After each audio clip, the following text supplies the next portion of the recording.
Okay, great. Welcome everyone again to the last day of talks in astronomical observational techniques and instrumentation. This is the last day where we have 3 talks. This is talk number 2, which promises to be one of the best out of 3 talks today.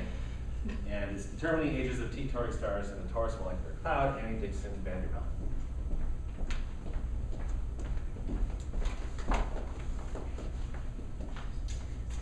Hi guys, as you know and just heard, I'm Annie, and I will be talking about determining ages of T-Tauri stars. So first I'm going to go over my science question, as we know the most important part, and then I'm going to review a background, so I'm not using a bunch of mumbo jumbo. Then I'll go over how I selected the T-Tauri stars I used in this project, and then I'll go over isochrone generation. I'll discuss my results, and then I'll talk about what could be done to improve them. So my science question is, how do T-Tauri stars in the same molecular cloud vary with age?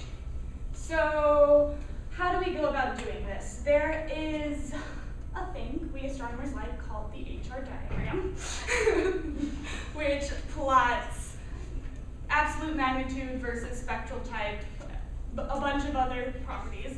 And if we know the spectral type and absolute magnitude of a star, like a T-Tauri, we can find its place on the HR diagram. And there are models that are theoretical that show, called isochrones, which show the age of certain masses along the line.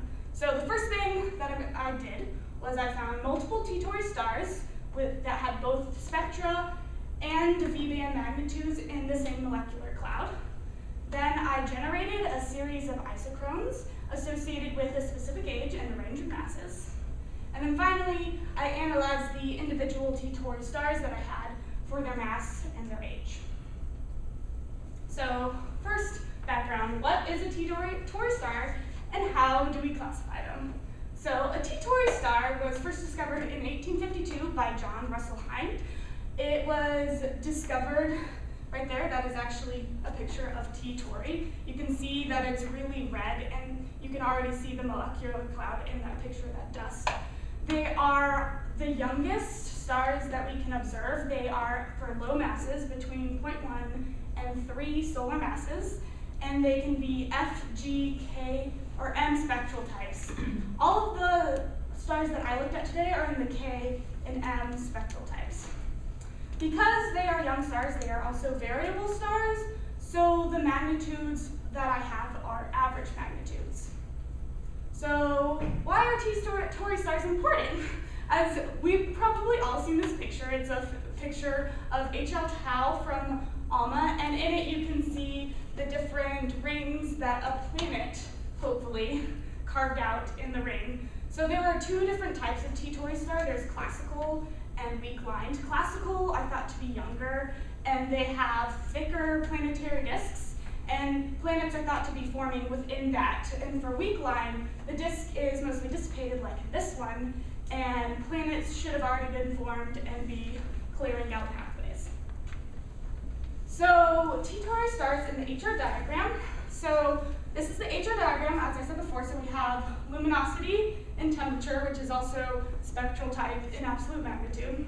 So here's the main sequence, which is where the majority of the stars are. We have white dwarfs, supergiants, red giants, and then right over here, kind of below red giants, but above the main sequence, we have the T-Tauri stars, and they'll just sort of spread out eventually onto the main sequence.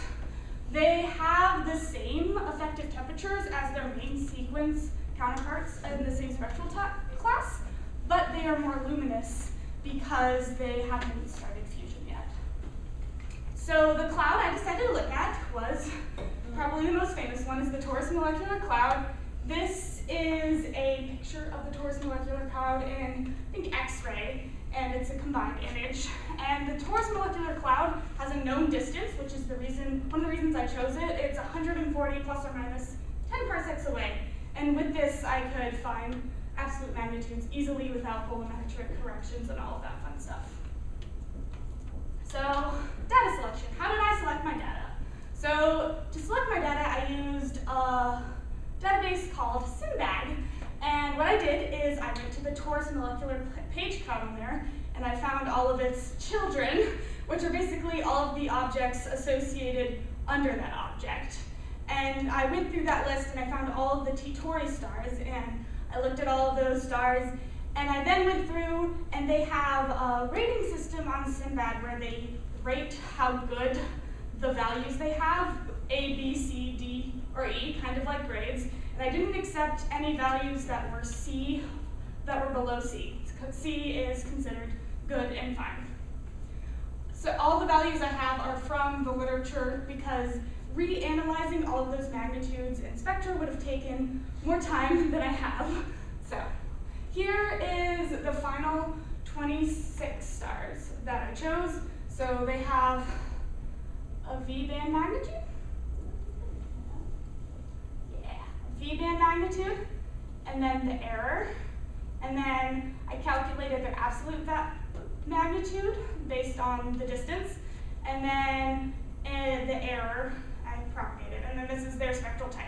You'll notice that 2 of them are binary, and I decided to go ahead and use them anyway, though this may be a cause for error, because both of the stars had the same spectral type, so I just assumed that I could treat it as one star. And those are the references for the people who actually gathered this data and put it together. So, T Tauri on the HR diagram. So I made this plot. This is a faux main sequence right here in green. And then this is the T Tauri that I chose plotted by themselves, and the T Tauri plotted over there. So you can see that I have an actual pretty decent range between K0 and M4. There's about 2 to 3 in each little bit there. So it's not going to be biased by having just one particular spectral type. So isochrones and theorists usually use temperature and effective temperature rather than spectral type in order to make their HR diagrams. So in order to compare my data to isochrones, I had to convert it to effective temperature. I used Picot and Mama Jack's conversions. They're actually from the University of Rochester, and or at least Picot is, and I converted their spectral type to their corresponding temperature. Eventually, I had to throw a couple of them out once I got to the isochrone evaluation, because I only evaluated the isochrones from 10 years to 10 to the 7th years. So, because by that time they should be heading onto the main sequence. And these 2 were both past that point, and I don't know if maybe their spectral type was off. And then there are a couple others that were also just completely away from where the isochrones were. So isochrones generation, let's go more into detail of that. So what is an isochrone? An isochrone is a line we draw on the HR diagram that represents one time period. It's a snapshot of a range of masses and where they line on the HR diagram. So for example, in this case, at 1 gig a year, a range of masses will go along here, and at 2 gig a year, the range of masses will go like that. Lower masses being down here and higher masses being up here. So for my isochrone generation, I was lucky and I found an online generator. It doesn't actually, I think its name is CDM or something, CMD, there it is. And it's made up, they collected data from a bunch of different models, and they're updating still. They have papers in there from 2016. These were the ones that I used for mine. And they update it with a bunch of isochrones that are pre-generated in models, and you can just request what kind of isochrones you want, and it'll fetch them for you. So I got isochrones generated from 10 to 10 to the 7th years, like I said, and I kept the masses between 0.1 solar masses and 10 solar masses. So here are my isochrones. It's really crowded. We're not going to look at this for long. Just wanted to show you the range of where they were. So here's one. You can see the high mass one going off crazy over here. And these are all the T Tauri stars. So this is about where they are. So before we go on, there's going to be a bunch of graphs I'm going to show you, and I'm not going to stay on any of them for very long after I explain the first one. So this is my actual data. So this star right here is the T Tauri.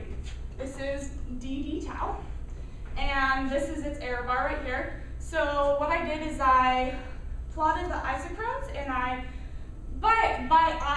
saw which ones lay within its error bar, and then I would take them off the graph if they weren't within it.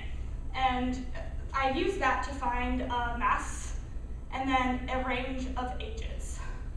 So, and its effective temperature versus absolute visual magnitude. So this is DD tau. So its age is it's 5 times 10 to the 5th-ish, and it's about 0.2 solar masses. DH tau is also about 0.5 solar masses with an age of about 1 times 10 to the 6th. Here we have DK tau, 0.7 solar masses with an age of 10 to the 6th.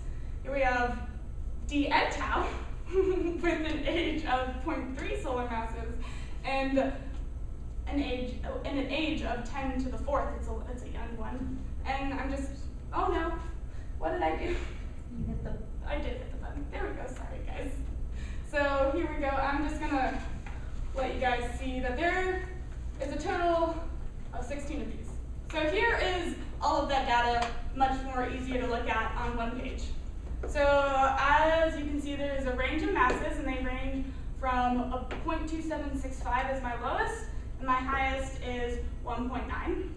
And the ages vary from about 5 times 10 to the 4th to 1 at 10 to the 7th as its upper limit. So down here I have the averages of all of those. So this is the lower bound and this is the upper bound. So it's about 2 to 2.5 times 10 to the 6th is the average age of these T Tauri stars. So how does this compare to other people that have done this? So in 1992, a group, Gomez et al., did something very, very similar to what I was doing. They were actually looking for new T Tauri stars within the Taurus molecular cloud. And they only actually found 2, but they have this helpful graph right here, which just is a bin graph where it shows all of the ages, and this is the number, and then this is the log of the age. So this is the power rate. So most of them are in 10 to the 6 to 10 to the 6.5, which 10 to the 6.5 is about 3.1 10 to the 6. So if you remember my data, you can look right here, and I also got approximately smack dab in the middle of their range of 2 times 10 to the 6. So future work that can be done here is to go deeper and compare the ages of classical stars versus weak-line stars so that we can more define an actual age difference between the classical and the weak-line stars. Then we could also do a survey for what T Tauri stars have planetary disks around them and compare that to their age. And then finally, you could also compare the ages of the Taurus molecular cloud T Tauri to those in other nearby molecular clouds and maybe get an idea of how star formation in our Milky Way, how old it is, and what's going on.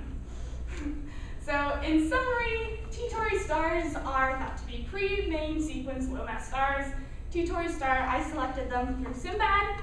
I plotted them on an HR diagram, and I generated isochrones in order to find their mass and their age. And the age I determined with the isochrones agree with the literature, which is on the order of 10 to the 6 years. That's it. Okay. I've never met someone who got so much enjoyment out of a subject. Do you think you're going to be a T Tauri astrophysicist? I know I'm going to join the planetary formation. You should do T Tauri. She really likes this. Yes, so exciting. Fantastic. Are there any questions? Do you assume they all have the same temperature, 37,000 or 3,700? No, I was trying to. Sorry, I How did you determine the temperature? So here, Pico and Mama Jack Okay. have a spectral type 2 effective temperature table that I used. And so, for example, this is K7, and that's what it is. And not K, yeah, K7. And then this, I don't know, I think that's M12, but it lines up to what it is. Do they give uncertainties with that too? No, they don't. So these aren't, so that's one of the reasons that I did a big range when I did the isochrones, right? So I did this there's this huge range of what it could be.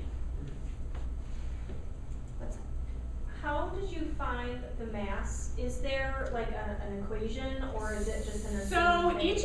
each of these points on the isochrone all correspond to a different mass. Oh, okay. So what I did is I found the two nearest surrounding it, and then I used one as an upper limit and one as a bottom limit, and I found the variation in the average.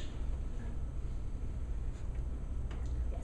Just as a general question about this research field, do they think, I don't know if you've read any of the theories at all they're doing, the T-Tauri stars right now, but do they think that all of them are supposed to be roughly the same age if they're all in our own galaxy? Is that the idea, or that they're supposed to all be different ages? No, they should be varying of ages. Actually, in the Taurus molecular cloud, there's two different regions, and one region is older than the other. So stars within a molecular cloud form in groups. And so they'll form in one group and they'll all be about the same age, and then another group will all be about the same age. Enough that they're like orders of magnitude different? Well, yeah, you saw even, I mean, this isn't perfect data, but there was 10 to the 4th years versus 10 to the 7th years even within my data. Cool. Okay, I have some questions. Could you go to slide 5?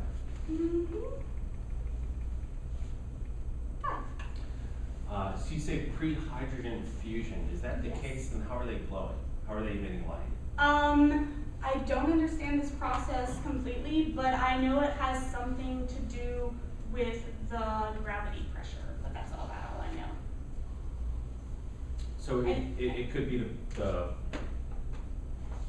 I have you calculate this, the thermal gravitational energy? So Yes. the gravitational energy. Yeah, I think that's what it is. I kind of don't believe that. Could you look that up and send me a link to that? I could, yes. Because I think at this stage, they're burning hydrogen. And at a previous stage, it's the gravitational energy. And maybe the switchover is between some of the T-Tauri stages. Because they're different stages, right? Yeah, it could be a difference between classical and weak line. Yeah, see if you can send me that, because I'd actually like to be reminded. Of Yeah, no, I'd like to when look the that up too. switchover is. It's the gravitational thermal energy, then it's deuterium burning, and then it's proton-proton reaction. Yeah, this could be in the deuterium burning state. So let me know about that, and then go to 11. If you look at DK and DL, Yes. it looks like they have the same spectral type, except in one case, it's two of them, Yes. right? So is it the case that you might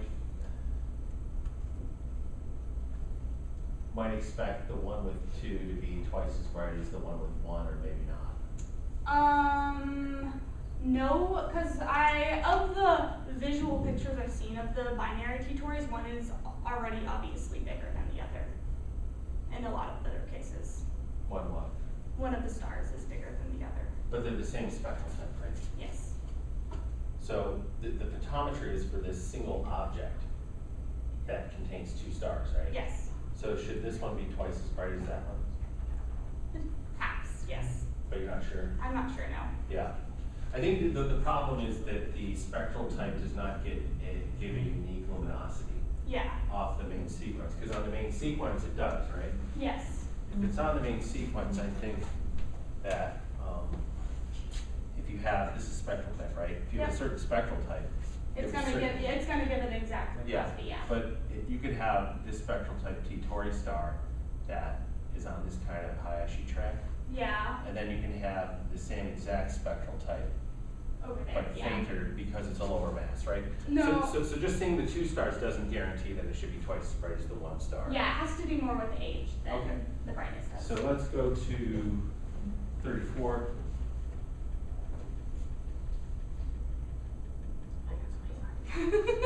So my question is this a coeval population?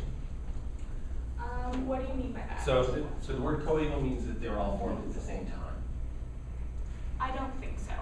How do you know? Well, since there's a variation, this one is to the 4th order of magnitude, and then both of these are to the 7th order of magnitude, which would mean that and then I looked up their RI's index, and they're also from different positions in the torus molecular. So the evidence you present for the population not being coeval is that the spread of ages is significant, Yes. right? But how significant does the spread need to be in order for a population not to be coeval? What if the spread was 1%? Then it probably is coeval, How do you know? because it's within 1% of the Well, how do you know 1% is the right number? I don't know how small that is. Okay, but it's sort of like your sense of what Yes. coeval should mean would tell you maybe 1% is coeval. Yeah. Do these stars cover the two different populations where one's older, the other one's not? They're just randomly selected from all of the torus molecular clouds, so there may be a bias towards one. I didn't actually look at that. But it could contain members from I both. think it contains members from both, yes. If it was, I wonder if it's bivalent. I mean, the ages, yeah, I don't know. I'm sorry. Can you go to the slide from the data used to compare this to? Is it before this one? No, it's this one. Yeah, that's bimodal. We presented that yesterday in Journal Club. That 1 point is bimodal. Yeah, these are two different regions, and so region 2 you see has a wider and it gets really old, and region 1 doesn't go past really. Yeah, but it's funny because they look like they have similar averages, right? Yeah, they do. Yeah, they do have the same average, which is And, but this looks less coeval. yes.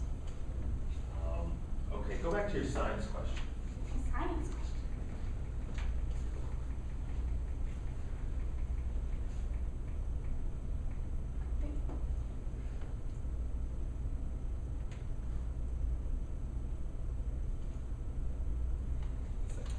I realize now that I kind of worded it poorly. I just meant I was thinking you might add a word or two, because you might ask how does a certain characteristic of T-Tauri stars vary with age, right? Like, Yeah. how does their color vary with age, or how does the location on the HR diagram vary with age? yeah. Or were you thinking how do all of their characteristics I vary with was age? more thinking of how how their age varies within the molecular cloud. So if there's a range of ages. Oh, okay, right. So that isn't what I was just saying about how certain characteristic varies with age. You wanted to know how the age varies within a population. Yes. Or how it varies within a cluster. Yeah, I had problems like actually getting an answer because couldn't find a paper that had done anything similar, so I wasn't sure what I was supposed to be getting, and the only thing I found was really that paper. Right, so one example answer to how the ages are distributed, it would be shown in that plot in the paper. Yeah. Is the distribution of ages, right? Okay, great. Let's thank any